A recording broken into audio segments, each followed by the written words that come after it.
going to Jody Legerwood. Jody, my understanding, well, we heard in that video, we heard Chris Barber say that he spent weeks on the streets, but I'm told by eyewitnesses that were on the ground in Ottawa that they rarely saw Chris Barber and Tamara Lich, and that they were mostly holed up in the Ark Hotel.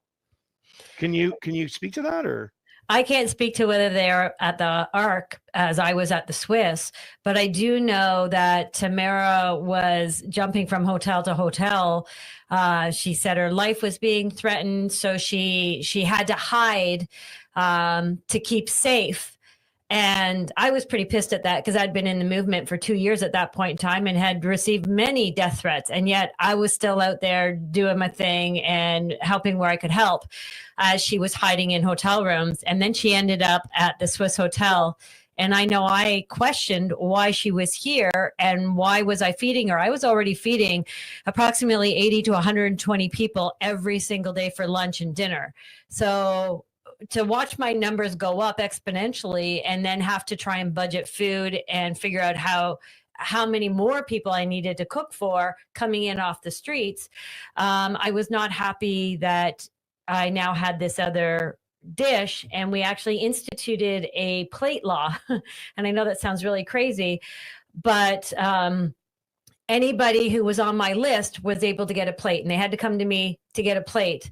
And I turned around and Tamara was eating, and I'm like, why is she eating? She's not on my list. And I was told, oh, well, she's part of our team. And I said, no, she's not. She's not part of our team. She's part of the Ark team, and she is not on our list. So why is she eating at our table? Why am I feeding her when the Ark has their own money? They have their own budget. Our money is not near what the Ark's money is. So why am I feeding her?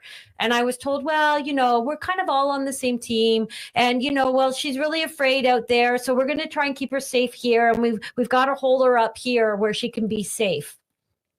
Okay. Hey, Pat, we're swinging away for you, brother. We know you can't talk, but we're going to fucking swing away, my friend. So,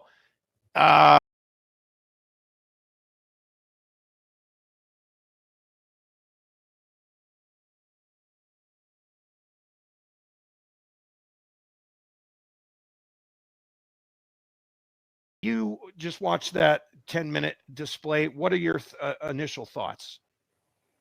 I've posted it everywhere. She's a damn liar. She doesn't even know what day the convoy started. The 14th? That's the day she entered. That's not the day it started.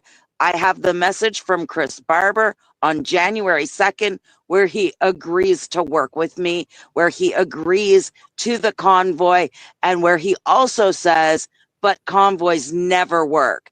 And afterwards, after the convoy, when we were home, I said, are you willing to eat some crow now, Chris?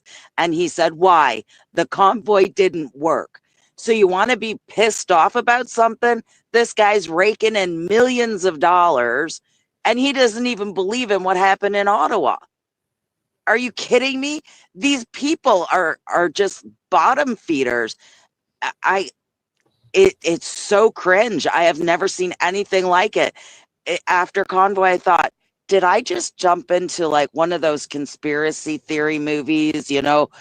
Like this is just unreal. I have never seen anything like it in my whole life. I feel like I've been sucked into the political class, and I don't like it. And Tom Marazzo himself had told me in a phone call that Tamara was backed by George Soros. And I was like, what? So I tried to confirm it because my recording didn't work properly. And I said to him, George who? I'm sorry, I didn't get the last name right for my notes. And he goes, I didn't say that. And I said, yeah, George Soros, W-E-F Soros. He goes, I didn't say that. And I said, then what, George? And all he did was give me a thumbs up. These people are all in it together. And I hate to say it, but I believe that Harold Yonkers is not just naive. He ran for the Heritage Party 3 times. He's been in politics for a while. Okay.